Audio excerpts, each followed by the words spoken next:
Hello, this is Ben Moore, Finance Manager for the Office of Community Assistance, and this video will help walk you through budgeting for the Contractual and Consultant budget tabs.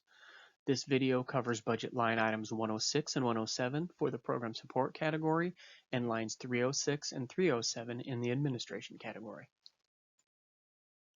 The costs outlined in this video are grouped together to include both program support and direct admin lines. Please pay special attention to what items specifically are required to be charged to admin, or apply those portions of costs that pertain to admin staff to the direct admin lines.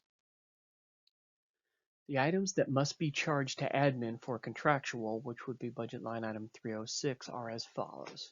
The annual leases of equipment, such as copy machine, for use by administrative staff, contractual administrative staff, contractual IT costs, such as server, hardware, software maintenance, network troubleshooting, or support, equipment maintenance contracts for items used exclusively by admin staff or shared by all agency programs.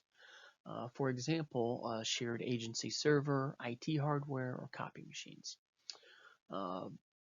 Another item is building maintenance contracts, such as janitorial services, waste removal, snow removal, and lawn maintenance. Building security, such as contracted security staff or alarm system. Also, audit costs must be charged to the admin category. Single audit costs must be budgeted in either direct admin contractual 306 or indirect 317. Other audit expenses, including a financial audit, must be budgeted in indirect 317 as part of the indirect cost pool. The minimum requirements for the cost grid detail. For any contract under the item column, you would list the name of the business and description of the contract. The minimum requirements for the narrative section for contractual. Describe how you calculated this grant's portion of the total cost. For temporary or other contractual staff, you would need to describe how the total cost was calculated in the cost detail grid and how the cost is divided or allocated among each of the OCA grants within the program being budgeted. For example, CSBG or IWAP or LIHEAP. You need to list the grants and the percentages applied to each. The total must not exceed 100%. An example is that if you have two part-time employees at $12 an hour each for 1,040 hours, 50% of their cost is applied to the HHS weatherization grant and 25% of the cost is applied to the DOE and state weatherization grants respectively. So that's an example of how you might describe the narrative section for those costs.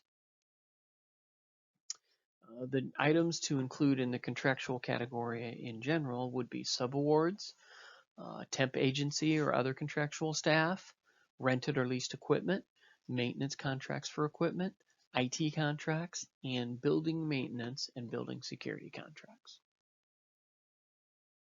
For the consultant budget category, which are lines 107 and 307, the items that must be charged to the admin line, which is 307, are professional services pertaining to the operation of the grant, which extend beyond the expertise of the LAA administrative staff. And remember that prior approval is required by DOE.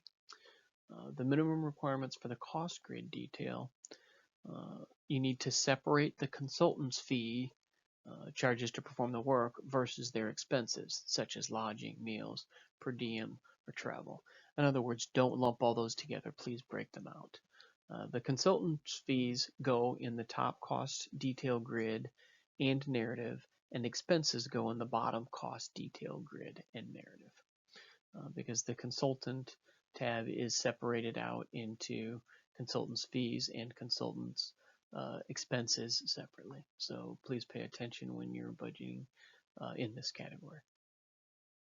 The minimum requirements for the narrative section of the consultant tab, the basis can be items such as lodging per night, mileage, train ticket, airplane ticket, taxis, etc. The quantity would be the number of days or nights on the consulting job. And the lodging and transportation costs should be listed as separate items, not just as a lump sum. In the consultant category, the general items to be included would be professional services pertaining to the operation of the grant, again, which extend beyond the expertise of the LAA staff, and again, prior approval by DCO would be required. Please remember that there are separate videos available as guides to completing each of the individual cost tabs in the budget spreadsheet. Thanks for watching.